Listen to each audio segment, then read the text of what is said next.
Et bonsoir, bienvenue à tous, bienvenue sur le meet-up de cette semaine. Déjà le numéro 22, on se faisait la remarque en coulisses que quand même ça commence à faire et c'est cool. Et je suis ravi de vous retrouver pour cette semaine encore. Cette semaine, on va parler de formation professionnelle avec Laurent Coussem de la société 4D Créa, qui est une ancienne boîte, qui a fait déjà beaucoup de projets et on va voir énormément de matière pour discuter et ça, c'est super cool. On va directement aller retrouver Cédric et Laurent. Bonjour messieurs, comment allez-vous? Hello. Eh ben, très très bien, très très bien. Pareil, pleine forme. Magnifique. Impeccable. Magnifique. Et Monde ben, en idéal. tout cas, moi, moi, je suis Petit ravi jeudi au soleil. C'est ça, le jeudi, c'est, tu vois, le meet-up du jeudi, c'est toujours un moment sympa. J'en profite C'est pour ça. saluer les gens sur le chat, les gens en replay sur YouTube.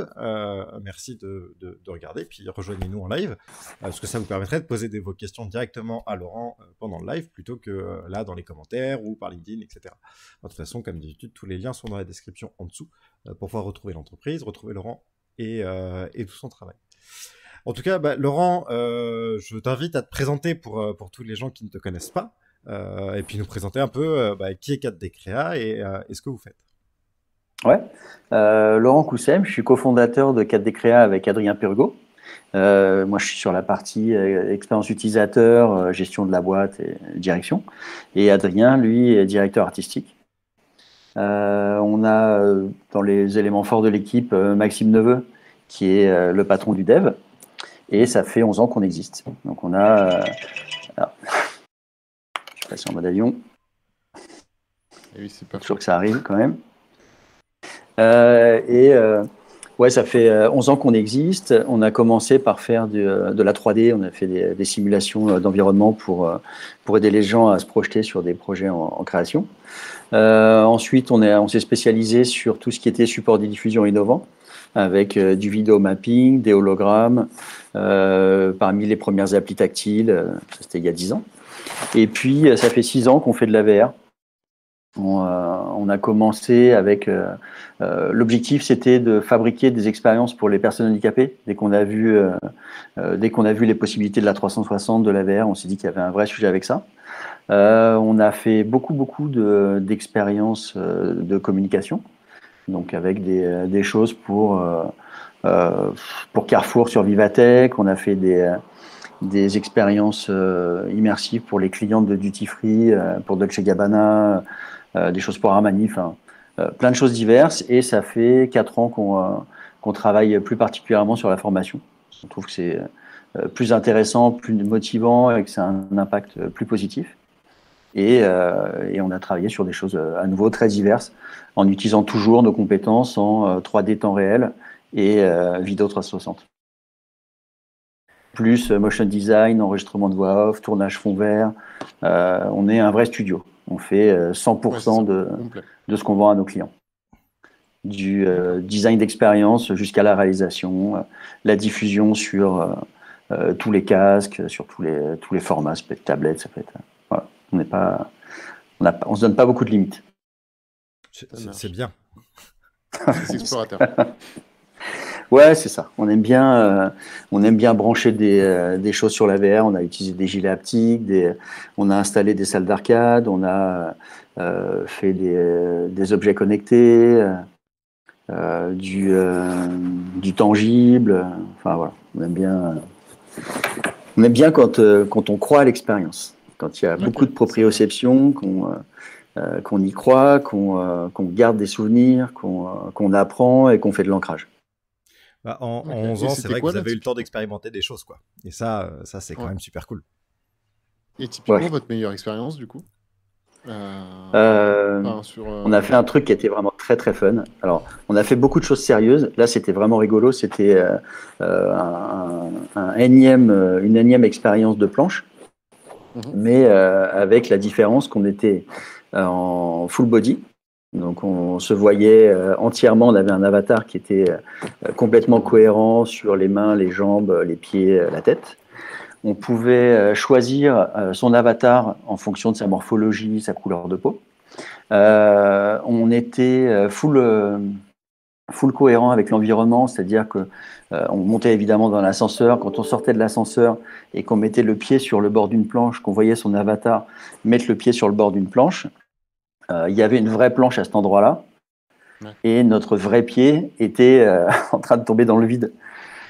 Du coup, c'était assez troublant, et c'était un jeu collaboratif où on avait 2 planches de 6 mètres l'une en face de l'autre, et les gens qui se voyaient, on était aussi en multijoueur.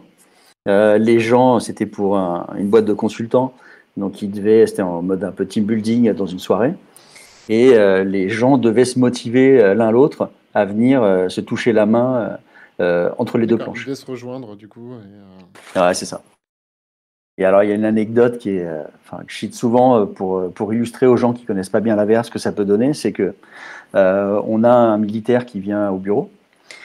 Et puis évidemment, je sais très bien que ça lui fera jamais peur de passer sur des planches, d'être en hauteur, etc. Mais bon, je lui dis, c'est intéressant, comme ça tu vas voir ce que ça donne. Et puis le type grimpe dans l'ascenseur, on ouvre les portes, là il y a un hélicoptère qui arrive, du son spatialisé, le truc vraiment canon. Et puis il me dit, et alors avant de commencer, je lui dis, là tu vas vivre une expérience qu'on a faite pour un plateau de 12 mètres. Au bureau, on a 6 mètres, donc évidemment que tu n'auras pas les 2 planches, évidemment qu'il n'y aura pas un collègue qui va venir taper dans la main, c'est juste que tu marches sur la planche et puis comme ça tu vois le décor, quoi. Du coup, le type sort de l'ascenseur, il fait 2 pas, il me dit c'est bon, je peux y aller? Je dis ouais, vas-y. Et là, il se met à courir, il a cru qu'il allait sauter par-dessus les 2 planches, enfin par-dessus le vide et aller sur l'autre planche, quoi. Du coup, dans le monde réel, il s'est bouffé un bureau dans le plexus solaire. Ça lui a absolument rien fait. Il s'est juste relevé, il a dit « Ah, c'est sympa, votre truc, c'est cool. » Et là, je me suis dit, en fait, le gars... C'est ça. Je me suis dit, mais le type est entraîné à maîtriser parfaitement la représentation de son corps. C'est-à-dire, est-ce qu'il est sur un fond blanc et qu'il est habillé en noir? Est-ce qu'il dégage de la vapeur? Est-ce qu'il dégage de la fumée? Bref, tout ce qui peut faire que quelqu'un va voir son corps et du coup pouvoir l'attaquer. Et là, il a complètement perdu le sens du réel. Il est parti dans un truc. Le virtuel était plus fort que le réel pour lui, quoi. Ouais, ça, c'est fou. C'est magique. Ça nous est déjà arrivé, hein, d'ailleurs, de voir comme ça en vidéo, effectivement, des gens qui vont sauter, mais dans leur télé, etc., et faire du dégât. Bon, en tout cas, bon, là, tu nous rassures, le mec n'a rien. Hein, Non, c'est ça. Et puis, c'est pas un mec qui a pas l'habitude, qui est pas à l'aise avec l'environnement. Là, c'est un mec qui est hyper entraîné, qui, au contraire, hyper à l'aise tout le temps, quoi. Ouais, c'est ça. Et lui, il se projetait déjà de faire Spider-Man, quoi. Ouais, il me dit, c'est cool. Je vais faire un bon chrono, ils vont être contents, tu vois. Ouais, carrément. Sympa. Remarque, vu les réactions que ça fait, Planck sur... C'est ça, et puis vu les réactions que ça fait Planck sur les gens en temps normal sans rien, c'est énorme. Si on commence à les faire sauter de planche en planche des gens normaux pour entraîner, ça va faire quand même des résultats bizarres. Hein. C'est ça, et puis s'ils sont en full body, parce que là, dans l'ascenseur, c'était énorme. C'est-à-dire que dans l'ascenseur, tu as un miroir, tu te vois toi-même, tu bouges les mains, ça fonctionne. La proprioception, elle est à plein, quoi. Le corps est vraiment sûr que c'est vrai. Il se dit, ok, bon, si je me vois dans les miroirs, c'est que c'est le monde réel. Donc c'était très très fun. Donc vous développez aussi donc ce genre d'application de team building, forcément pour les entreprises qui sont à mi-chemin, on va dire, entre le jeu et le serious game, l'expérience. Enfin, Ouais, alors c'est anecdotique. Ça, on l'a fait il y a 4 ans. Maintenant, on est plus dans des sujets sérieux. Et pareil, c'est une anecdote, mais en ce moment, on développe un serious game pour un sujet qui est très très sympa. Alors, il n'y a pas de VR, on est un peu en dehors du sujet du jour, mais le principe, c'est montrer aux personnes handicapées qui arrivent dans le handicap, donc plutôt les personnes âgées, qu'il y a des outils qui peuvent les aider, tu vois, comme les pinces pour ramasser un objet au sol, pour les ouvre-bocaux, etc. Et du coup, pour les motiver à utiliser ces objets-là, on a fait un escape game où ils doivent résoudre des énigmes, aider leurs voisines à prendre un billet d'avion, etc.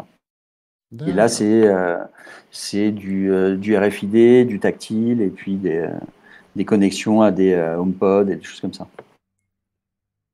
C'est du dev pur et moins VR. Il y a un peu de RA quand même. On était obligé. Un minimum, on peut pas... oui. Ouais, complètement. Complètement, complètement. Ça marche. Et typiquement, là, si on revient un petit peu sur l'expérience VR que vous avez développée, c'était quoi? C'était l'entreprise était arrivée avec un cahier des charges bien fourni ou ils vous ont laissé nous, ce qu'on veut, c'est une expérience fun C'est ça, on veut un truc balèze. On veut un truc jamais vu et hyper surprenant. D'accord. Ok, ça marche. En termes de budget sur ce genre d'application, enfin, si c'est pas indiscret, enfin, c'est vrai que. Non, c'était un truc, on est parti sponsoring, on était à 15 000 euros. D'accord. En fait, nous, on avait 15 000 et il y avait une partie, la personne qui gérait la partie motion capture était à 15 000 aussi. Ok. Donc, c'était vraiment un tout petit budget, mais bon, c'était un peu les débuts de la VR et puis c'était les premiers événements. Sur un événementiel d'une soirée, c'est un peu dur pour un client de mettre beaucoup plus, quoi. Ouais, en one Et shot, on était c'est ravis de le faire, quoi. forcément compliqué. Ouais, et puis c'était pas hyper exigeant, ils ne vont pas trop tanner ils sont pas rentrés dans le détail des décors. Il fallait que ça fonctionne, quoi. Et ça a fonctionné nickel. C'est essentiel. Bah, top. Ouais, carrément. Et les débuts de la VR, fallait faire beaucoup d'efforts quand même. Si on voulait que les gens y aillent.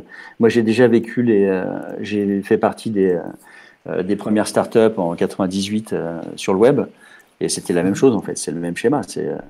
Les gens ont du mal à croire que ça fonctionne vraiment, ne savent pas s'en servir, il faut évangéliser. Et puis après, on arrive au sujet sérieux et à des trucs vraiment, vraiment forts. Mais au départ, il faut un peu débroussailler. Et puis une structure, une robustesse aussi au niveau des développements, etc. Enfin, une architecture, hein, du coup, qui se met en place. Bon, là c'est bien aidé avec les moteurs 3D, mais dans le web, il fallait tout construire.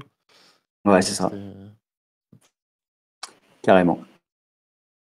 Et du coup, donc après, tu nous disais, donc à peu près en 2016, en fait, après cette expérience dont tu nous parles, vous avez fait, ou en même temps, vous avez fait le shift vers le monde de la formation. C'est ça, exactement. Ça a commencé avec une opération pour Sanofi, qui avait un problème. Ils envoyaient leur formateur secourisme à la cantine tous les midis pour encourager les gens à se former, parce qu'il y a aussi des obligations légales de former ses salariés. Et personne n'y allait. Les gens ne se sentaient pas concernés. Du coup, ils nous ont demandé si on avait une idée pour encourager ça. On a fabriqué une expérience VR 360 avec quiz interactif où tu es dans un parc de Sanofi. C'est bucolique, tu as des collègues qui boivent le café, tout le monde rigole, tout le monde s'amuse. Et tu entends des tirs, des explosions, tout le monde court dans tous les sens. On masque un peu la vision pour pas choquer les gens. Il y a une voix off qui leur dit voilà, l'attaque est passée, les secours ont été appelés, il y a 3 blessés au sol, qui voulez-vous aider en premier? Alors c'est un peu dur, mais en tout cas ça a fait son effet.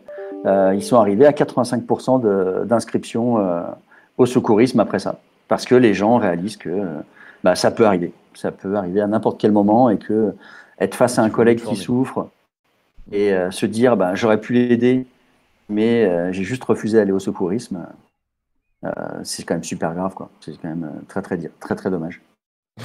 Oui, forcément. D'accord. Ouais, c'est ça, et du coup ça nous... On sauve le plus riche, on nous dit dans nous le on chat. a toujours aimé. Pardon? Dans le chat on nous dit on sauve le plus riche dans ces cas-là. Mais pourquoi pas. Voilà. Et ouais, du coup, dans tout ce qui était communication, on a déjà vachement appris. On a fait plein de présentations pour plein de boîtes super intéressantes, sur plein de technos passionnantes. La formation, c'était encore une autre occasion d'apprendre. Et puis, d'aider à faire passer le savoir sur des sujets qu'on trouve... on trouve qu'il y a vachement d'enjeux, quoi. Si les gens sont meilleurs, plus forts et peuvent s'aider les uns les autres, c'est un vrai input. C'est tout gagnant, effectivement. Et du coup, par rapport, voilà, tu disais que vous venez, si je peux m'exprimer comme ça, du monde de la com à la base. Vous avez fait des expériences de com. Qu'est-ce que vous avez tiré de cette expérience de communication qui vous aide dans la conception des expériences de formation, du coup? Alors, il y a un truc qui nous différencie énormément, c'est qu'avec l'habitude de travailler sur de l'événementiel, on s'est livré à la date. Et ça, c'est un truc qui... Dans l'événementiel, c'est maintenant ou jamais, quoi. C'est pas, tu livres pas le lendemain, tu peux pas avoir 2 heures, 3 jours de retard. Donc ça, c'est un truc qui plaît aux clients. Et on a une organisation qui nous permet d'atteindre ça. Et on sait quand il faut accélérer, quand l'heure est grave. On sait gérer des moments de crise quand le client n'arrive pas à nous donner les éléments. Voilà. C'est un truc qui plaît beaucoup et on a beaucoup d'outils de prototypage.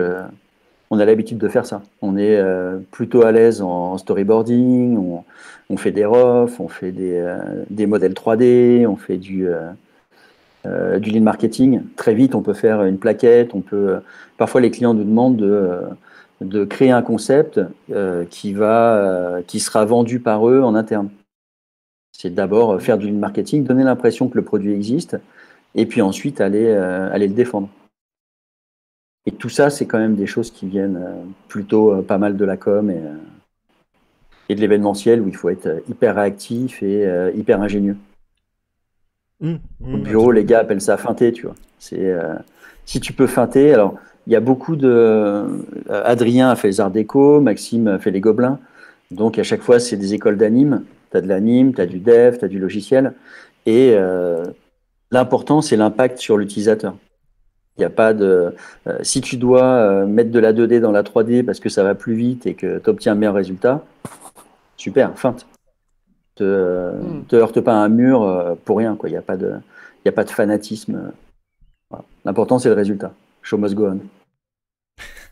C'est ça. Non, mais c'est carrément une bonne philosophie, en effet. Ouais, puis et du coup, c'est assez fun. Du coup, ça te permet d'aller assez loin et de savoir aussi ne pas prendre de risques. Tu dois toujours te dépasser, mais tu dois toujours délivrer aussi. Donc, il y a des moments où tu es obligé de dire non, là, on n'ira pas plus loin que ça. Et puis, c'est assez compliqué, parce qu'il y a des choses qui paraissent simples pour les clients qui ne le sont pas, qui paraissent compliquées qui ne le sont pas. C'est quand même pas des métiers. On n'a pas encore de boulevard tracé. C'est encore des métiers de pionniers, quoi. Bah, oui, et puis il y a la discussion, on parle du monde de la formation, entre les acteurs de la formation et les acteurs technologiques, ça a quand même toujours été un espèce de communication à travers un mur, où on s'entend quand même assez mal avec un pot de yaourt et un fil pour essayer de passer de l'info. Donc ouais, ça m'étonne pas. Mais moi, à mon avis, tu vois, c'est dans le monde de la formation, on a besoin d'être percutant et d'arriver à petits pas, à gratter. Tu vois, on n'est pas obligé de vouloir sortir l'application artillerie lourde tout de suite, qui est super belle, super tout ce que tu veux. Ça marche pas. Déjà, il nous faut 3 ans pour la développer. Ça coûte un pognon monstre. Et on va oublier la moitié des exigences parce qu'on sera concentré sur du cosmétique ou de l'esthétique. Et alors que plutôt fonctionner par petites itérations où on fait la feinte parce qu'on n'a pas forcément besoin de tous ces trucs-là, tout de suite on arrive à des résultats qui sont tangibles, déployables, et où les personnes peuvent commencer à travailler avec, comprendre l'intérêt, et après ça fait boule de neige et on arrivera à d'autres simus derrière, quoi. Ouais. Le truc, c'est que les formateurs sont quand même face à un public qui est hyper varié. En moyenne, ils ont 10 personnes devant eux. Et c'est 10 personnes d'âge, de culture, où tout est différent. Et ils sont obligés de trouver c'est ce que tu disais, des choses qui fonctionnent pour la plus grande partie d'entre eux. Ils ne peuvent pas se permettre de prendre trop de risques. Ils ne peuvent pas se permettre d'avoir des choses qui ne sont pas fiables. Et puis en plus, très souvent, ils sont itinérants.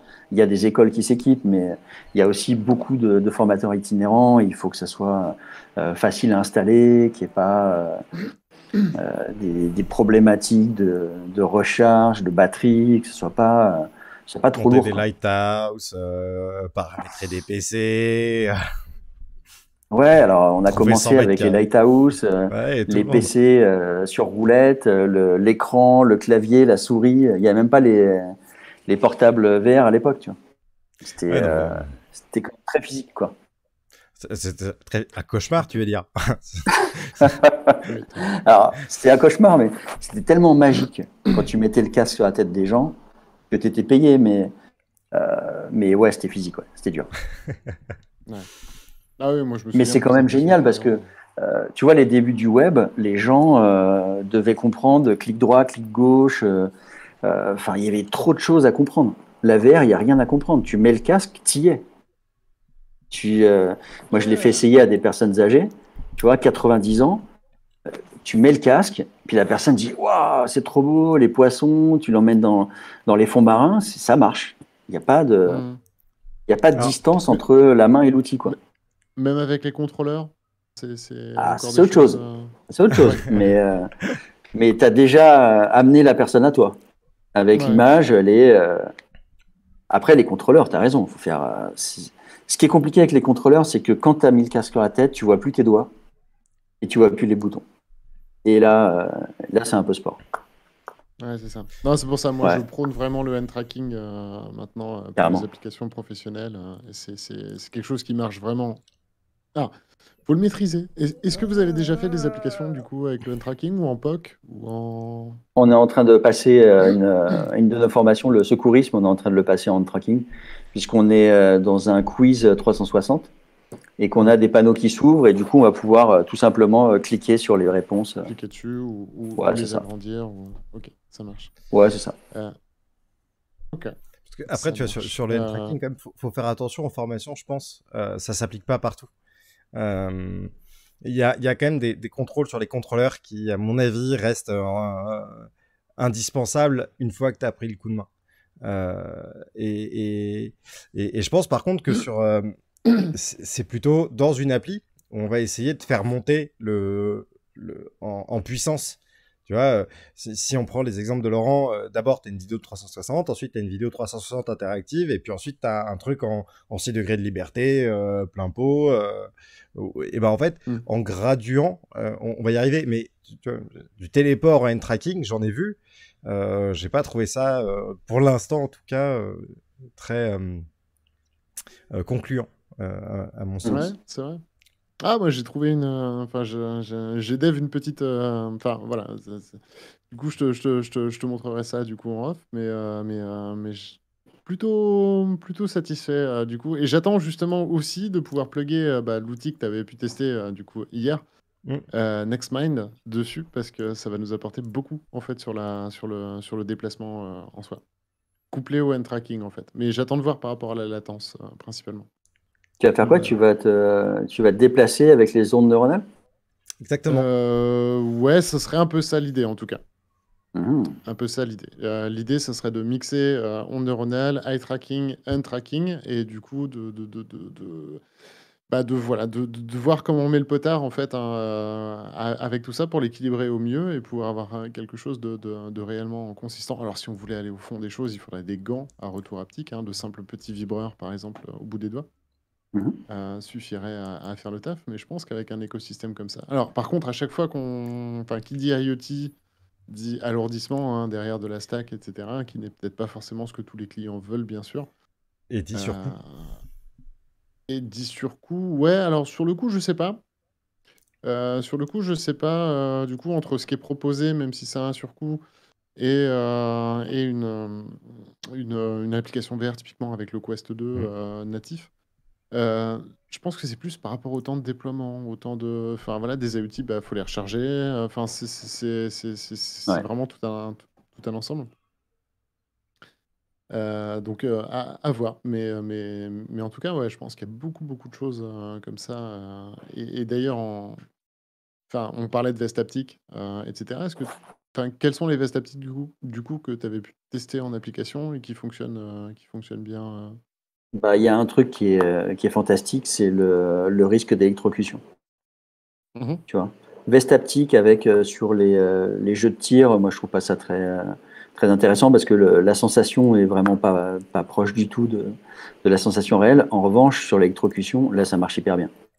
Ouais. Et là, du coup, Mais ça rentre dans la zone de confort et la personne a un vrai, tu vois, ça fait de l'ancrage physique, quoi. ouais, un vrai choc, effectivement. Ouais, Donc c'est du ça. coup, là, on est plus sur de la veste style Tesla Suit, par exemple. C'est ça, c'est ça. Ouais, Nous, on a une ancienne, marche encore bien. trop bien. Bien. Vous la vendez? Ouais, Non, c'est cool.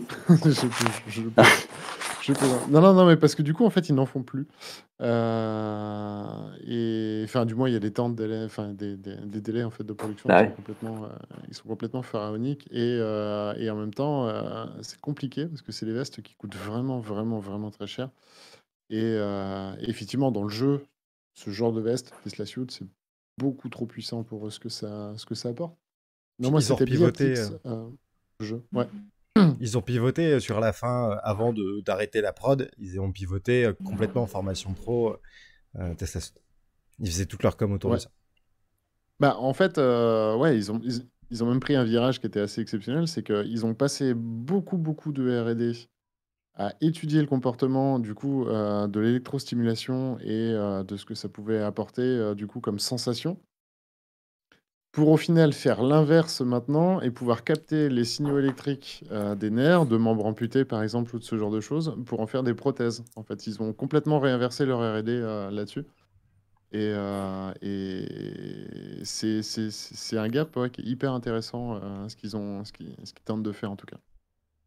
On verra si ça marchera, mais du coup, est-ce que tu as d'autres éléments, d'autres petites techniques comme ça pour rentrer un peu plus en immersion, etc., que tu pourrais nous conseiller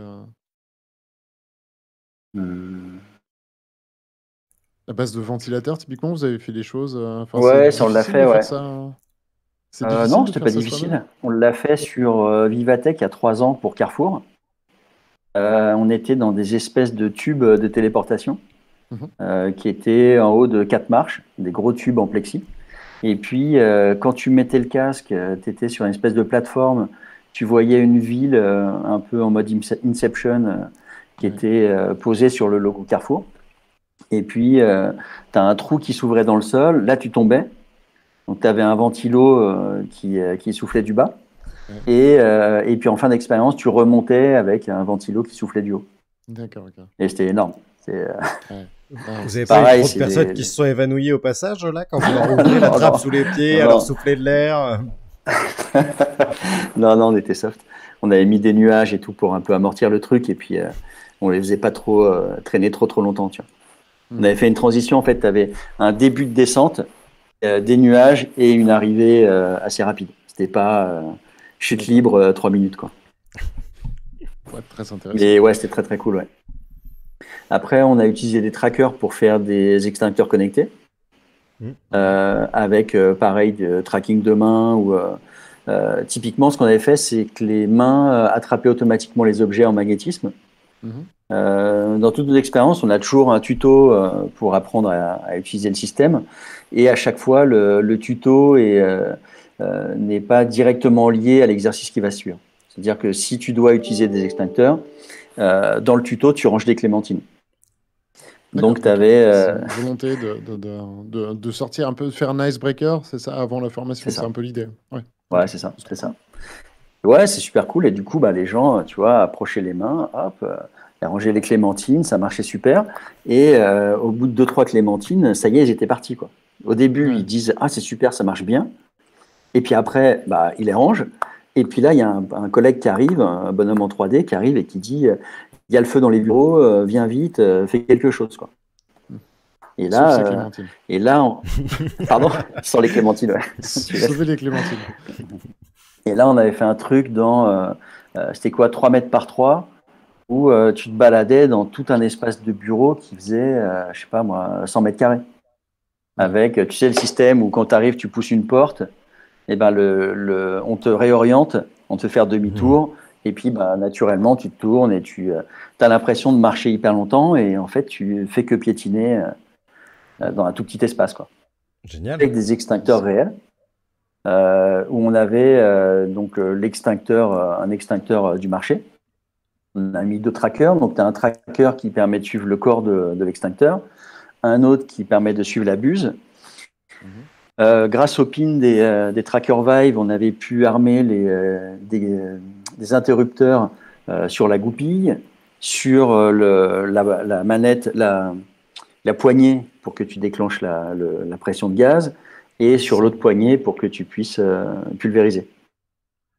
Ok. Et, euh, et du coup, voilà, as un ensemble de choses qui se fait hyper naturellement. C'est juste que quand tu as l'intention d'attraper un extincteur dans le monde virtuel avec ta main virtuelle, bah, ta main réelle touche l'extincteur réel. Et là, tu augmentes franchement l'immersion. Et pour Ouais, c'est illustrer ça. du coup ce que tu disais, hein, du Ça. coup les pins dont tu parles, hein, c'est celles qui sont là, parce qu'il faut savoir que ça, donc c'est un tracker, en effet, très clairement, c'est sa notion de base, mais à tous les petits points finalement que vous avez là, c'est également des contrôleurs, c'est-à-dire qu'on peut y appliquer des C'est inputs. ça. Si on a envie de recharger un flingue, par exemple, et de déclencher quelque chose au niveau du contrôleur, on peut tout à fait le faire. Et très peu, C'est ça, très peu tout à l'ont fait. utilisé d'ailleurs comme ça. Et c'est D'ailleurs. Ouais. et c'est bien dommage. Et alors, juste pour répondre Bon, à là, la question d'Agalian dans le En même chat, temps, ça ouais, coûte cher. c'est effectivement ce qu'on appelle les déplacements non euclidiens. Le fait de faire rentrer quelqu'un dans une porte, de le faire Tout à se fait. tourner, voilà, c'est pour le terme technique, c'est exactement ça. C'est déplacements et les espaces non euclidiens. Tout à fait. Et qui sera rendu possible notamment avec le eye tracking doublé de la pupillométrie, notamment avec le HP Omnicept. On va commencer à pouvoir réellement causer, en fait, enfin, réellement pouvoir faire ce genre de déplacement, Et qui pour l'instant est principalement prototypal. Enfin, je veux dire, je sais pas comment vous l'aviez fait. En fait, c'est sous forme enfin, vous n'aviez pas pu traquer finalement les yeux non. de l'utilisateur là. Non.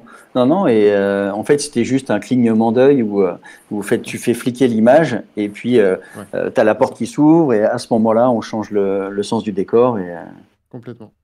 et tu Et donc repars. c'est exactement le même système, mais en traquant en fait le fait que la personne a cligné des yeux une microseconde, et du coup on est capable comme ça de faire tourner typiquement une personne dans un cylindre, mais d'avoir l'impression qu'elle a parcouru des kilomètres, quoi. Et Et- c'est vraiment top. Mais tous les algos existent, hein. Tous les algos existent.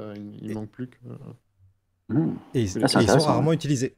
Et parce que moi, c'est la première fois que j'avais entendu parler, c'était cette expérience-là.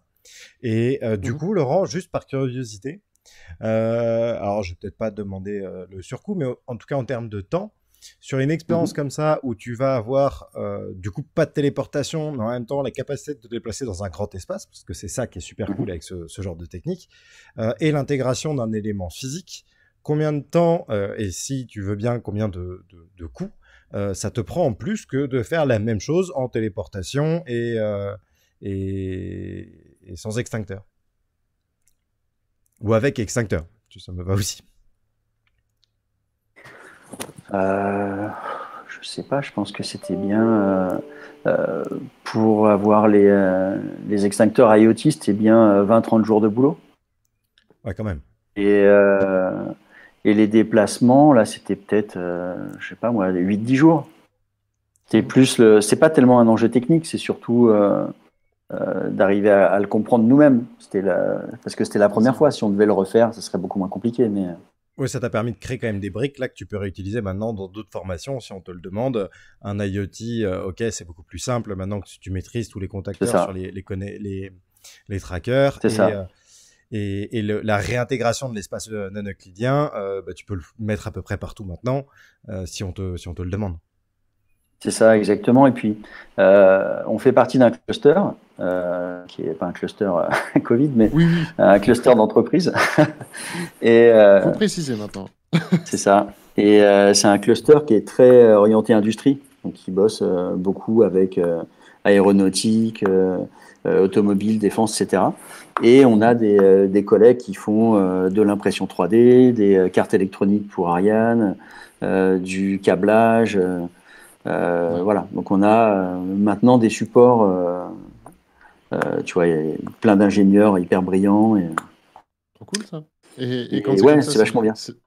Quand c'est comme ça, c'est la prestation que vous demandez, hein. J'imagine, c'est pas le dépannage, c'est pas le petit dépannage à côté. Aux collègues? Ouais. Oh, il y a beaucoup de choses où on s'entraide, ouais, quand même. Ah, c'est cool ça. Après, quand on arrive à un travail, enfin, quand on doit gérer une mission pour un client, là, tout le monde facture. Bien sûr. Le principe, c'est surtout que celui qui a la plus grosse part de l'affaire facture, ou alors c'est la plus grande entreprise. Quand c'est des grands groupes qui ont besoin d'une grosse assise financière, là c'est le plus puissant qui facture parce que ça rassure, ou celui qui est référencé. D'accord. C'est fait comme ça, ce genre de groupement? Parce que vous étiez tombé du coup dans la pépinière, etc. Ou c'est quelque chose vraiment que vous recherchiez? C'est intéressant, hein, ce côté, justement, on mutualise les compétences de tout le monde et qu'on retrouve dans C'est le hyper LinkedIn, intéressant, ouais. notamment. Ouais, c'est hyper intéressant, d'autant qu'on n'a pas de concurrent.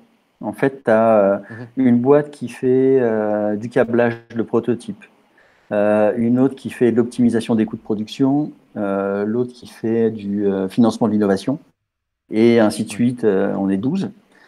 Et moi, j'y suis arrivé par hasard parce que j'avais fait partie d'un réseau d'entrepreneurs qui s'appelle les réseaux Plateau.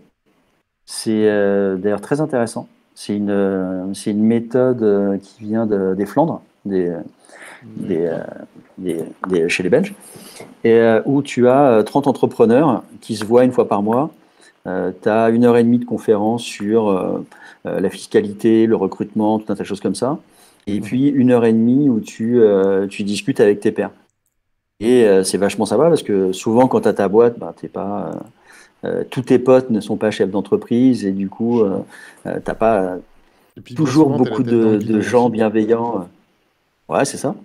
Et du coup, là, tu te fais un vrai réseau de potes qui ont les mêmes problématiques que toi. Ouais, sur lequel vous pouvez Et voilà. Et du coup, il y avait une des personnes qui était un des fondateurs de ce cluster et on l'a suivi. Ça marche. Bonjour Christophe Génaris. Eh bien, bonjour à lui, mais en tout cas, l'idée est très très bonne, je trouve, en tout cas, de chercher à mutualiser les compétences. Effectivement, oui. Donc vous faites tout vous-même tant que ça vous plaît, mais par contre, si vous pouvez, pour un projet, du coup, aller chercher des choses qui dépassent finalement vos compétences, vous n'allez pas non plus refuser le projet, on va dire. Enfin, C'est vous ça, et avez puis les moyens nous, on va de le faire. fabriquer le proto, c'est-à-dire que brancher, coller des interrupteurs à la colle et faire de la soudure, on sait le faire, mais faire une belle carte électronique, tout intégré dans une impression 3D avec un truc robuste et facile à maintenir, ça c'est encore un autre métier, quoi. Ouais, carrément. Ok. Ah, trop cool. Moi, je trouve l'idée, franchement top, de pouvoir se regrouper comme ça, effectivement, Ouais. entre Et ce qui est entreprises marrant, c'est qui ont une réelle que synergie. ouais, c'est ça. Et quand ils pensent, c'est le schéma du Moyen Âge. Tu as Faubourg Saint-Antoine, des gens qui font du bois, du cuir, des clous, et puis il y en a qui vendent des chaises. Et finalement, pardon? Pourquoi on n'a rien inventé? Non, c'est ça. Je dirais même qu'on a même perdu certaines choses, du coup, au fil des années, mais Ouais, c'est ça. Et aujourd'hui, c'est la Corée qui est très très forte avec ça. Ils ont des buildings entiers qui sont entièrement dédiés à la mode, avec des gens qui conçoivent des bijoux, d'autres qui les fabriquent, d'autres qui les vendent. Et c'est hyper pratique pour les investisseurs parce qu'ils maîtrisent vraiment l'environnement. Ils savent que les gens participent d'un écosystème qui est vertueux. Et je crois que c'est aussi le projet Immersive Learning Lab, faire des choses vertueuses où faut que Louis nous dise. Oui, évidemment, évidemment. C'est faire grandir l'ensemble, avancer ensemble et faire bosser des gens qui ont des compétences complémentaires pour le bien d'un projet commun. Voilà, donc voilà. Nous, moi, voilà, tu me dis que tu es dans un cluster, je ne peux que saluer la démarche. Je serais bien mal inspiré du contraire. Mais non, mais c'est super cool et le fait de pouvoir avoir justement toutes ces compétences au même endroit, je pense que c'est un vrai plus pour pouvoir développer dans ces domaines-là derrière de la formation ou de l'expérience. Ça, c'est une évidence. C'est ça, exactement. Ouais, carrément. Et puis à nouveau, tu vois, venir de l'événementiel et de la com pour travailler dans l'industrie, c'est hyper intéressant pour les clients industriels qui sont très souvent surpris qu'on puisse faire des choses, qu'on puisse déjà créer un exemple ou un proto aussi vite. qu'on veut être sûr que qu'on perdra pas de temps dans la suite du projet, que tout le monde s'est bien compris. Et pour être sûr qu'on s'est bien compris, on fait des images, des modèles 3D, et puis en quelques heures, on a un petit proto et on se dit, OK, ça marche, c'est bien ça, OK, allez, on avance. Oui, donc, tiens, tu vois, ça, truc super intéressant. Vous développez au proto très rapidement. Très rapidement, en VR. C'est pas... Il n'y a pas de... OK, merci pour le cahier des charges, on se voit dans 3 mois et on vous livre une simu finie. Très tôt, on a quelque chose de très schématisé. C'est pas fini, c'est pas esthétique, mais en tout cas, on voit les différentes options, on voit les différentes opérations qu'il faut réaliser, puis après, on habille tout pour que ça corresponde à l'exigence, mais il y a cette première phase de prototype, c'est cool. C'est ça, c'est des techniques de dessin animé. D'un côté, tu racontes l'histoire, tu storyboards, tu fais tes plans, tu dessines tes personnages, tu fais tes décors, et puis petit à petit, t'agglomères, et tu sais que jusqu'à la fin, tu peux changer le look d'un personnage. Tu sais ce que tu peux changer ou ce que tu peux pas changer. Et on passe quand même beaucoup de temps sur les cahiers des charges. En tout cas, on aime bien passer du temps avec le client à rédiger des choses précises pour le guider vers ce qui est possible. Il y a très peu de clients qui savent. Ouais, c'est ça. Même au sein de l'équipe, personne n'est vraiment. C'est toujours de la discussion et c'est toujours de l'élaboration pour dépasser les possibles ou alors parfois ramener les choses directement aux besoins. On peut partir d'un truc hyper compliqué en 3D et finir sur de la 360 parce que c'est ce qui marche le mieux. C'est bien sûr. Et ça le sujet. Comme on le dit à chaque fois, hein, c'est vous les experts.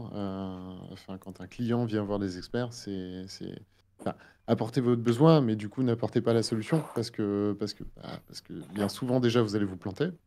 Et puis voilà, du coup tout le monde fait fausse route et bien souvent c'est de l'argent qu'on aurait pu mettre autrement et ailleurs sur un meilleur usage. Du coup, est-ce qu'on peut parler d'agilité dans votre mode du coup, vous allez forcément être en itération avec... Tout à fait. Ok, donc c'est grosse reformulation de besoins, mais pas forcément cahier des charges à proprement parler. Et après, itération avec MVP, du coup, et tout ce qui s'ensuit, quoi. Donc, c'est ça, exactement. Et ça, effectivement, c'est quelque chose qui fait des prouesses dans l'industrie parce qu'ils ne connaissent pas. Eux, ils connaissent pas. Eux, pour développer un produit, c'est... Ah ouais, eux, pour développer un produit, c'est 3 ans de recherche derrière, tout est ficelé, tout est machin, et au bout de 3 ans, on lève les stylos, on se dit, ah non, merde, notre produit, il est déjà périmé. Comment on fait c'est ça. C'est marrant. C'est marrant de voir. C'est ça, on a bossé avec un constructeur automobile qui voulait tester des interfaces sur des clients français et des clients chinois. Il voulait savoir si on devait placer les écrans au même endroit et si le résultat était le même. Si les gens, en fonction de leur culture, ressentaient les choses de la même façon. Donc, ils nous emmènent dans leur super cave, un truc hyper balèze. Ils nous disent, bon, là, on va pas pouvoir faire déplacer le véhicule, sinon il y aura trop de lag et les gens vont avoir le mal de mer. Non, nous on peut, quoi. Il n'y a pas de vraiment de problème. Ok, prouvez-le. Okay, 1 million, avec 350 €, vous avez un Quest 2. Voilà, c'est ça. Ensuite, on va vous filer des maquettes. Ils nous donnent des maquettes incomplètes. Donc on dit, laissez tomber, on va aller acheter votre voiture sur les stores. On l'achète sur un store, ça marche. Ils l'ont tout de suite. Et puis après, ils ont réussi à envoyer une appli VR pour tester les interfaces sur des clients français, lui faire prendre l'avion et le tester en Chine, alors que ça faisait 3 ans qu'ils essayaient d'envoyer une maquette échelle 1 et que c'était trop compliqué, que ça marchait jamais, et qu'il n'y avait aucune souplesse. Nous, on a fait, je crois qu'il y avait 5 configurations. Tu avais 5 configurations de placement d'écran avec les HUD et tout ça. Et puis le jour, la nuit, en roulant, sans rouler. Il y avait tout. On pouvait régler la hauteur du siège, s'avancer plus près du volant ou pas. C'est beau la VR. Hein. Ah, c'est cool, c'est vraiment fou, Et ouais. cumulé à du ice tracking et autres, on peut en plus savoir quel est réellement Qu'est-ce qui attire le enfin, plus au regard? Où est-ce que le ça se plus adapté. positionne? Voilà, tout à fait. Carrément. Ça, c'était une grosse Ouais. question. C'était est-ce que si j'affiche une alerte d'essence ou de problème moteur, est-ce que je suis obligé de l'afficher en face de la personne ou sur le côté? Et là, en effet, le eye tracking pourrait dire que la personne a senti que dans un coin de son regard, il y avait un truc qui clignotait. Elle l'a survolé, mais elle l'a pas regardé. Hmm. Elle a survolé, elle s'est pas intéressée. Puis pourquoi est-ce Ah, qu'elle t'as s'y est raison. pas intéressée? Parce que dans une culture, peut-être que le rouge, ça veut dire alerte, mais pas dans une autre. Ou Ouais, peut-être que oui, c'est complètement. pas hyper intéressant. Ouais. Ou Carrément. alors regarder combien de temps, effectivement, ils perdent aussi la notion de la route, à regarder telle et Ouais. telle information, etc. C'est Tesla hein, qui avait fait ça, et c'était assez hallucinant. Et depuis, ils ont verrouillé leur tablette. À partir du moment où le mode, où la voiture est en roue, qu'elle roule, quoi. Fini Netflix, mesdames, messieurs. Et c'est dû à une étude que du coup Tesla avait fait à base de ice tracking en disant non mais ouais ok on a une grosse tablette c'est cool mais on peut faire plein de trucs c'est cool mais les gens sont plus vraiment attentifs à la route etc et, voilà. Et dans certains pays bah, ça pose problème parce que la voiture semi-autonome bah, typiquement en France hein, c'est encore pas ça d'un point de vue de législation c'est pas ça encore. Ouais. Et D'ailleurs, il y a des véhicules où le tactile et la réactivité de l'ordinateur, à mon avis, peut être accidentogène. Parce que tu es obligé de cliquer plusieurs fois, tu n'es pas sûr que ça marche et du coup, ben, tu bugs sur ton réglage de température beaucoup trop longtemps alors que en Ouais, 2 clics, complètement. ça aurait dû fonctionner, quoi. la roue Complètement. contourne, tu vois, à un moment, la mécanique, c'est bien. La roue contourne, ça bug jamais. Ouais, carrément. Et tu la mets où la roue contourne dans une Tesla hein, Ah non, mais Ouais, mais tu vois, tu mets pas l'écran de tablette de 15 pouces, ça, oui, on est d'accord. Ça marche moins bien. bah, tu vois, disons je m'étais qu'après, fait tu la mets les moyens réflexion dans la sur, tablette. Quoi. ouais, sur la DS5, ils ont mis un gros bouton pour le volume et un gros bouton pour la température. Parce que c'est les Bon. trucs que tu as envie de toucher avec le plus de réactivité. Et puis, en fait, le volume, tu touches tout le temps. Et le passager aussi touche au volume et touche à la clim. Ouais, Du complètement. coup, il n'y a pas besoin de connaître l'interface, il n'y a pas besoin de se repérer. Tu l'as tout de suite. Moi, je trouve ça assez cool. Moi, j'avais testé des trucs, alors c'est... il me semble que l'ancien nom, c'est Ultra Haptics. Je suis pas sûr du nouveau nom, hein, vous savez, donc c'est la fusion entre Ultra Haptics et Leapmotion. Oui. Il me semble que c'est ça, hein, le nouveau nom, Bah, Ultra c'est Haptics. pas Ah, Ultralip. Ultralip. Ah, Ultra Ouais, Leap, c'est ça. voilà, c'est ça. Donc c'est Ultra Haptics, la fusion de Ultra Haptics et de Leapmotion, voilà, qui bosse beaucoup du coup pour le secteur automobile. Donc vous savez, donc Leapmotion, bon, c'était détection des doigts via caméra, caméra de profondeur. Par contre, Ultra Leap, c'était la possibilité via l'induction en fait de vous donner réellement un espèce de pseudo bouton dans les mains sans qu'il existe, etc. Et ça, par contre, ça me fait un peu flipper parce que ça marche pas aussi bien que ce qu'ils voudraient le croire. J'ai ouï dire que certains constructeurs avaient d'ores et déjà craqué Ouais, pour ce ouais, genre de cette série, ouais. système.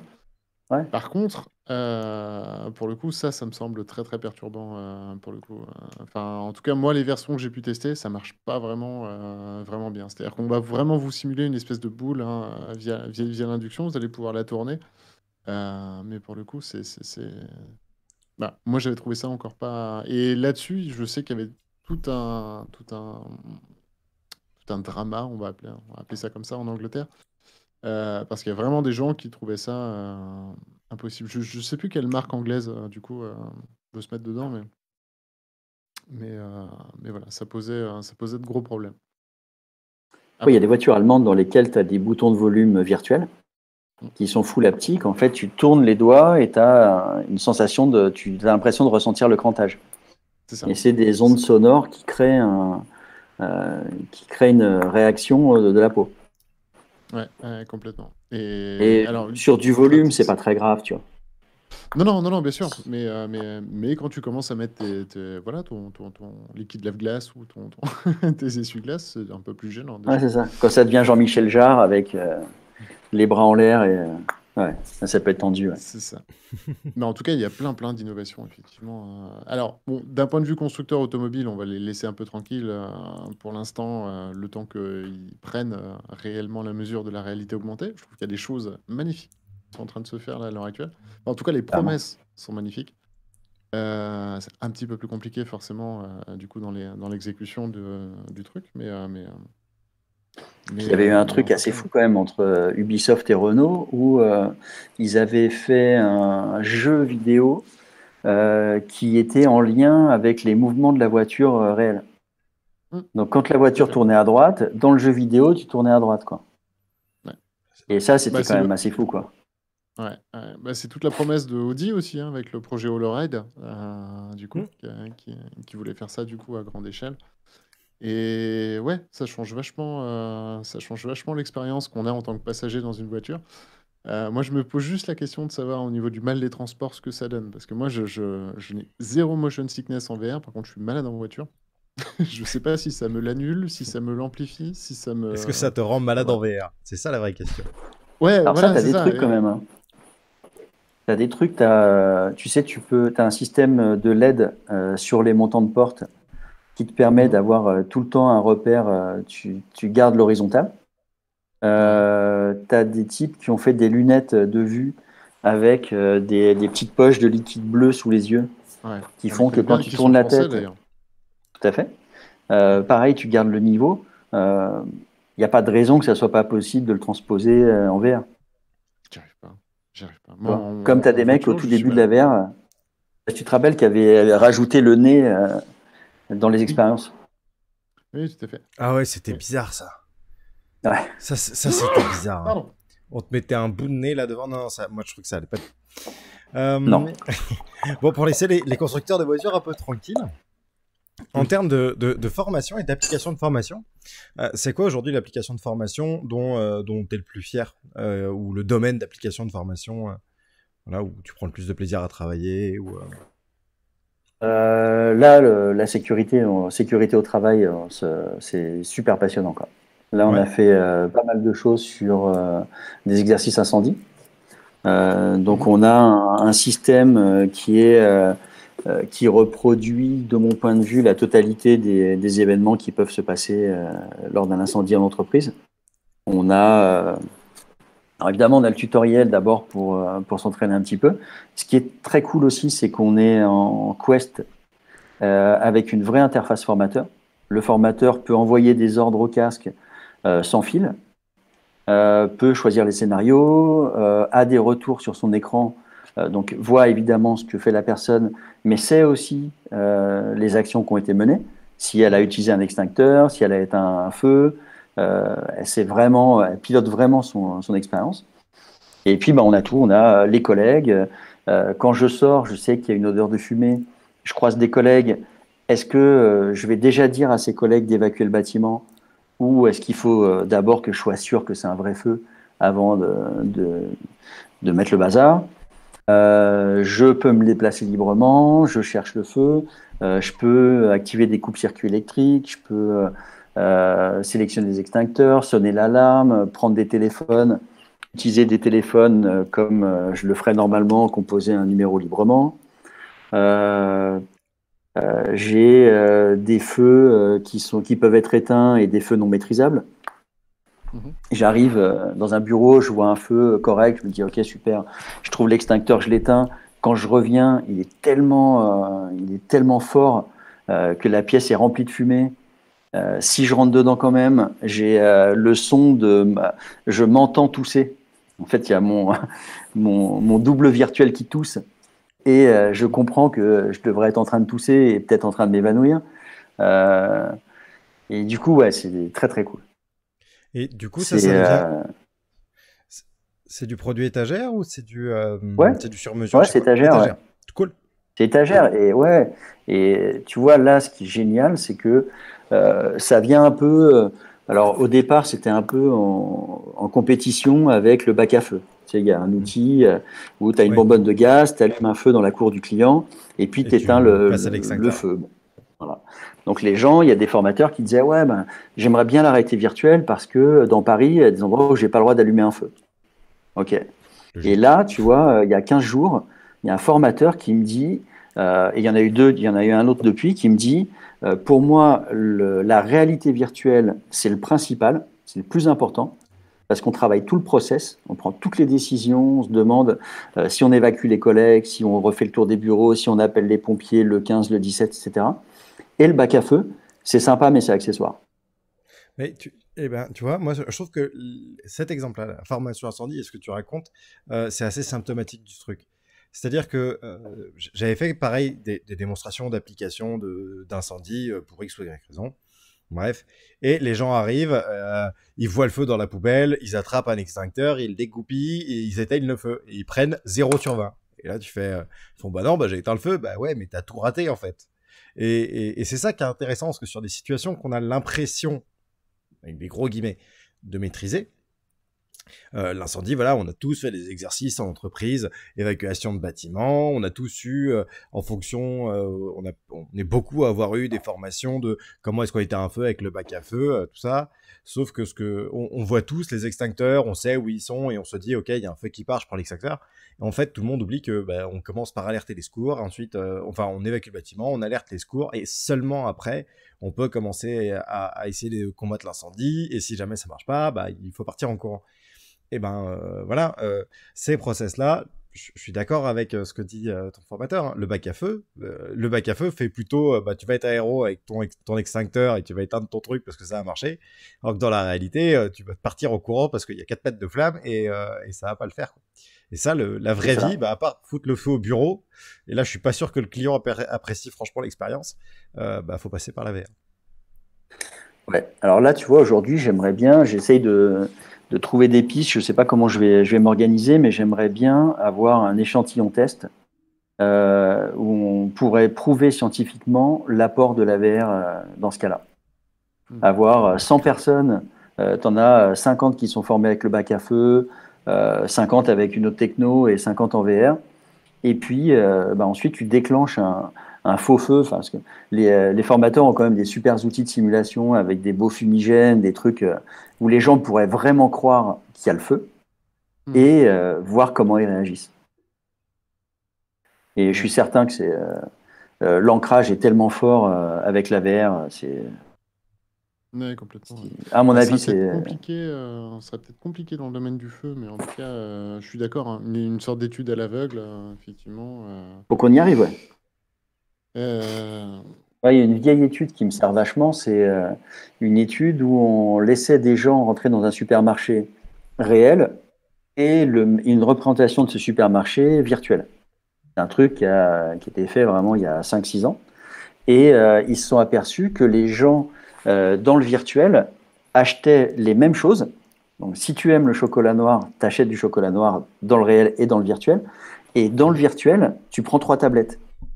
Tu ne prends pas 200 tablettes, tu vois, comme tu pourrais faire dans GTA.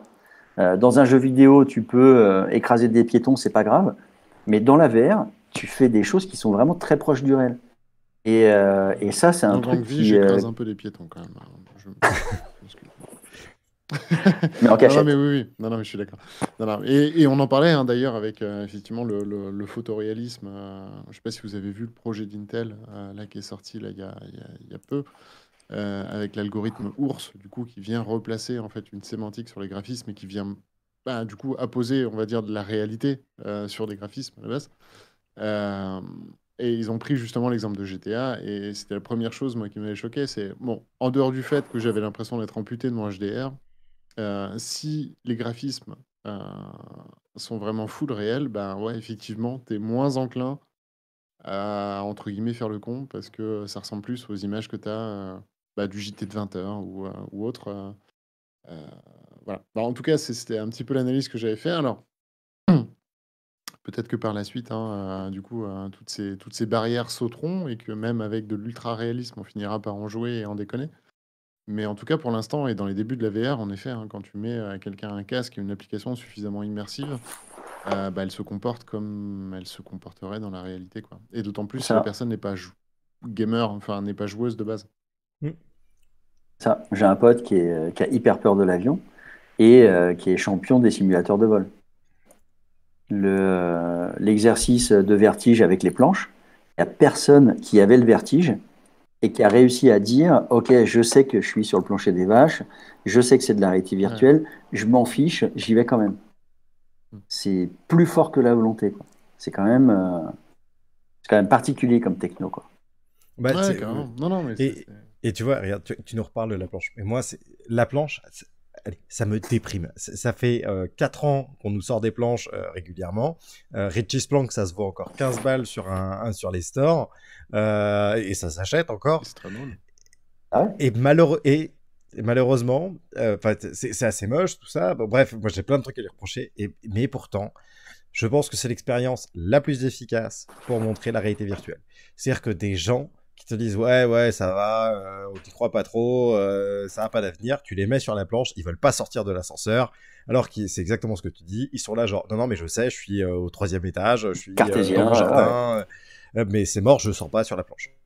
Là, ça fonctionne pas. C'est l'anecdote que je raconte souvent. J'ai vu quelqu'un rentrer à 4 pattes sur la moquette, hein. On n'est même pas mis de fausses planches, tu vois, pour faire.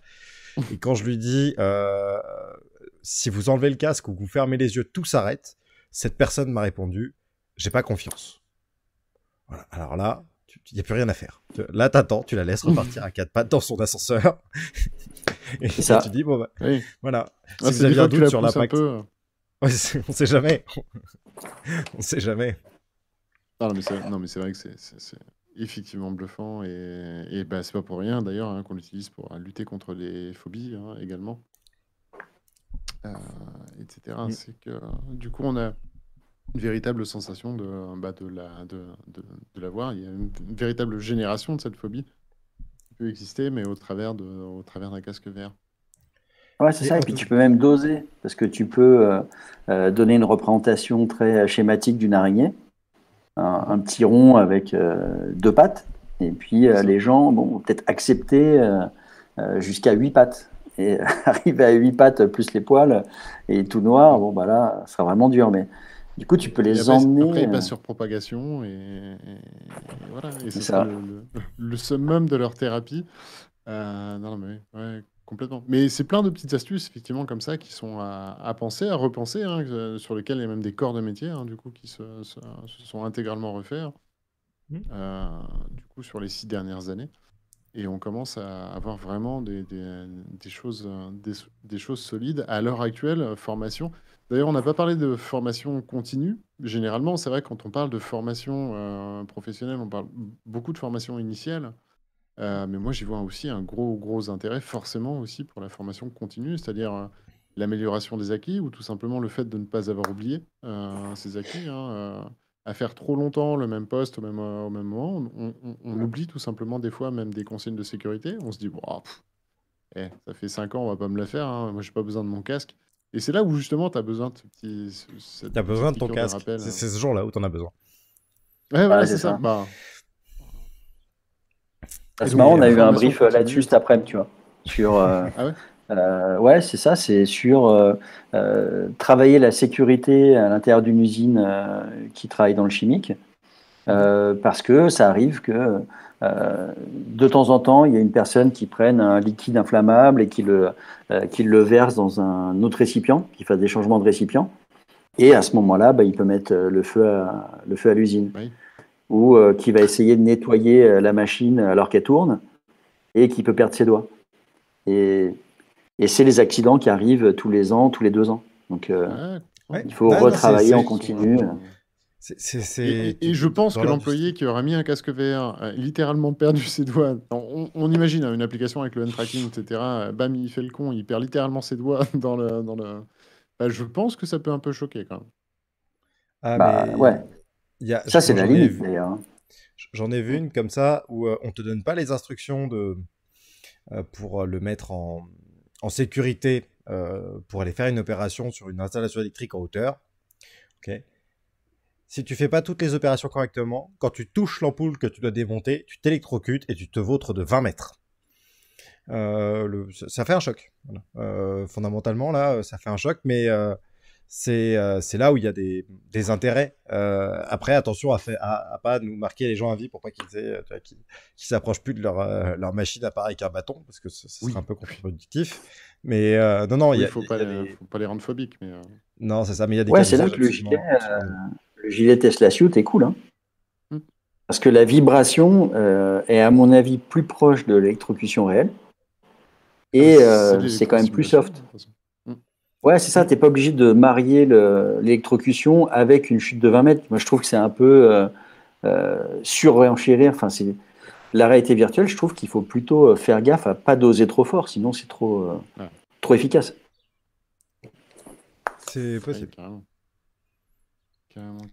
Alors qu'on nous dit qu'on a 2-3 problèmes dans le chat. Effectivement, à rejoindre le Twitch, je ne sais pas quoi vous dire. C'est que sur le stream ETR que j'ai le problème. Ouais, mais ça peut pas être chez nous. Donc, moi, je le vois aussi, le Twitch. Donc, ça peut pas être chez nous. Donc, moi, personnellement, je dirais fournisseur, DNS qui s'est fait ban ou ce genre de choses. Ça peut être très, très temporaire. Hein, mais en tout cas... Ouais. Après, c'est d'autant plus bizarre que ce soit chez nous. Après, un contrôle shifter, des fois, pour virer le cache, ça peut être pratique. Mais clairement, on aimait bien sur Twitch et il y a zéro problème. Pardon, excusez-moi pour la digression. Non, mais il y a pas de souci. Écoute, Laurent, on va arriver bientôt au bout. Enfin, faut qu'on pense à conclure. J'ai bien noté, en tout cas, l'idée de faire une étude comparative VR versus le monde en termes d'intérêt sur la formation. Moi, ça m'intéresse énormément. Il faut qu'on s'appelle sur le sujet parce que je pense que ça servira à tout le monde, puisqu'on a toujours la sacro-sainte question de c'est quoi le ROI. Voilà. Alors que si on faisait le ROI sur les formations actuelles, déjà, on aurait, je pense, des surprises par rapport à l'efficacité. Je pense qu'effectivement, hein, comme on disait, mais du coup, au sein de France Immersive Learning, on voulait faire quelque chose justement pour toutes ces entreprises qui voudraient des séminaires un peu différents, etc., les recueillir le besoin et tout ça. Je pense qu'on a suffisamment de corps de métier dans France Immersive Learning pour se dire, bon, ok, on trouve une formation qui est identique, on la trouve en mode magistral, on la trouve en mode... Qu'est-ce qu'il y aurait d'autre il y a un test qui a été fait par... c'est Google qui a fait un test où tu avais une notice pour installer une machine à café, une vidéo pour installer la même machine et la VR. Et la VR a gagné. Bon, là, c'est assez simple. Dans l'incendie, ce qu'il faut ajouter, c'est le stress, quoi. Tu as une montée de stress et je pense que avoir appris à garder ton calme dans la VR, c'est un super atout pour le réel. Alors, le problème, c'est que tu peux pas tellement mettre les personnes sous stress de façon volontaire. Enfin, dans la vraie vie, un peu plus... c'est quand même assez compliqué. Alors, je pense qu'on pourrait imaginer un truc, tu vois, où on les fait sur une espèce de palette des congrès. Mais en fait, il faudrait carrément un protocole scientifique, mais tu vois, on recrute 150 personnes. On fait les 3 types de formation. Le PowerPoint, le bac à feu, en VR. Ils font leur formation chacun de leur côté dans la première partie de la journée. L'après-midi, on lance une conférence sur un sujet X dans un amphi. Et là, on balance des fumigènes dans l'amphi. Ou à l'extérieur, tu vois, pour simuler un feu. Et on voit la réaction des gens, tu vois. Est-ce que ils se mettent à paniquer, hurler? Est-ce qu'il y en a qui essaient de... je sais pas, ou 3 mois plus tard, 3 semaines plus tard, tu vois. Enfin, je pense que ça peut marcher. Après, avoir la légalité et l'éthique de tout ça, mais techniquement, je suis pas sûr que... c'est assez compliqué. Je pense que je suis d'accord. Faudrait mettre une notion de temps, typiquement, qu'on ait une notion que cette notion de stress, on la remplace par une notion de timing, éventuellement, le timing pouvant apporter ce stress. Mais de se dire, oui, effectivement, il faudrait que tu appliques les bonnes... typiquement, tu peux éteindre le feu, mais tu as 3 minutes. Et qu'est-ce que tu fais? Et du coup, tu vas très très vite voir les personnes qui auront compris que du coup, de toute façon, à la base, il faut sortir pour appeler. Ou tout de suite aller détecter les personnes qui vont prendre l'extincteur pour aller pour éliminer ça, quoi. Alors, on a d'autres sujets avec des forces de sécurité et quand tu as l'alarme dans les oreilles, si tu entends ton cœur qui s'accélère Et si tu as des cris autour de toi, et si tu as des gens enfin, tu peux faire monter le stress quand même. Moi, je trouve qu'en VR, c'est plus important de ne pas aller trop loin que on peut aller hyper loin. Je pense qu'il y a des gens qui peuvent se faire une frayeur, mais totale en VR. Ah oui, complètement. Complètement. Ouais, il y a un sujet. Il y a un sujet en tout cas. Bah écoute Laurent, en tout cas, merci beaucoup merci à tous les deux. l'exercice. Très très sympa. Eh ben, tu reviens en tout cas quand tu veux. Voilà, les meet-ups sont aussi là pour ça. Hein, si vous avez des annonces à faire, si tu veux parler d'un produit qui sort, reviens. On fera le même format, donc avec nos questions gênantes, embarrassantes ou pénibles au choix, ou agréables, c'est toi qui décides. Mais voilà, on peut aussi utiliser. Voilà, c'est aussi un espace où tu peux nous solliciter pour l'utiliser quand tu veux. C'était très sympa et puis c'est vrai que de pas faire un truc trop commercial, plaquettes, etc., démo. Moi, je trouve que c'est vachement enrichissant, quoi. Et j'espère que j'espère que ce sera plus intéressant pour tout le monde. Ce sera plus. Complètement. Voilà. Oui, c'est vraie réunion derrière, en tout cas, n'oubliez pas forcément qu'il y a une boîte, une véritable expertise, etc. Et que, voilà, on ne peut que vous conseiller. D'ailleurs, on vous mettra le lien forcément de l'entreprise du coup dans le chat. N'hésitez pas à les consulter, bien sûr. Mais effectivement, nous, on est beaucoup plus dans le partage, le savoir, la discussion. Enfin, en fait, prouver cette expertise avant toute chose, avant le market. Et jusqu'à présent, vous avez tous relevé relevé le défi haut la main. Donc ça, c'est super cool. Ouais, puis c'est cool d'être interrogé et de dialoguer avec d'autres passionnés. On ne soit pas sur des candides qui posent des questions un peu déjà entendues. Oui, c'est ça. Là, au moins, on avance, quoi. Ça challenge, ça pousse les limites, c'est très agréable. C'est ça. Et c'est le but du jeu, hein, d'un jour le faire en physique. C'est notre but sur ETR et France Immersive Learning aussi, hein, d'ailleurs. De pouvoir vraiment faire un gros événement, une espèce de Devox à la française, enfin à la façon XR. Voilà. Si tu viens du monde de la communication, je pense que le Devox, ça doit un salon qui doit te parler. Mais du coup, voilà, faire un petit peu cet équivalent pour retrouver un peu la synergie et tout simplement aussi l'émulsion en fait, qu'on a dans le web. Essayer de retrouver un peu ce partage-là dans le monde de la XR. Oh, ça arrivera. Allez, on dit qu'après l'été, il n'y a plus de Covid, on pourra le faire. Cool. Ouais, oui, c'est ça. Moi, je vais devoir prendre des vacances, mais oui. En tout cas, tous les pros de l'événementiel sont prêts. Hein. Ils sont. Ils démarrent demain, si vous voulez. Le jour où on ouvre l'appel d'offres, je pense que... c'est des gens qui sont tellement dynamiques, quoi. Bah oui. Ils sont tellement imaginatifs, dynamiques, que là, ça va être canon quand ça va vraiment démarrer. Ouais, j'espère en tout cas. J'espère que certains secteurs en auront profité effectivement pour se renouveler aussi un petit peu, etc. Voir les choses peut-être un petit peu différemment. On commençait à avoir pas mal d'art en VR également, etc. Enfin, c'est des choses qui étaient assez intéressantes. J'espère que les choses vont se creuser, même si on va bien sûr se retrouver déconfinés. Je pense que malgré tout, il y a des choses à creuser et d'autres systèmes de consommation en fait, à récupérer, quoi. Ouais, c'est ça. Puis en VR, c'est comme dans le jeu vidéo. Il va falloir des historiens, des designers, des directeurs d'artistes. Il faut tous les mêmes métiers que dans le réel. Tout à fait. Ça marche. En tout cas, c'était encore un grand plaisir de te recevoir, Laurent. Tu reviens quand tu veux. Tu es ici chez toi. C'est le jeudi de 18 à 19h30. 19h15. Parce que sinon, après, on est à la bourre et on nous fait savoir. Mais non, mais Dark Wolf, je vais pas reboot la régie. Hein. Ça ne peut pas venir de chez nous. Sûr. Et pourtant, il y a eu plein de problèmes avec moi en stream. Et promis, c'est pas moi. Ah non, mais c'est sûr, ça ne peut pas venir de chez nous. C'est pas possible. Bon, on va en tout cas essayer de régler ces problèmes off pour libérer Laurent. Merci beaucoup encore une fois et puis au plaisir de se voir. De toute façon, on s'appelle, on se voit en physique et puis tu reviens ici quand tu veux. Carrément, avec plaisir. Et puis salut Laurent, salut le chat, on revient. À tout à l'heure. Ciao. Bonne soirée. Bonne soirée à toi Laurent et à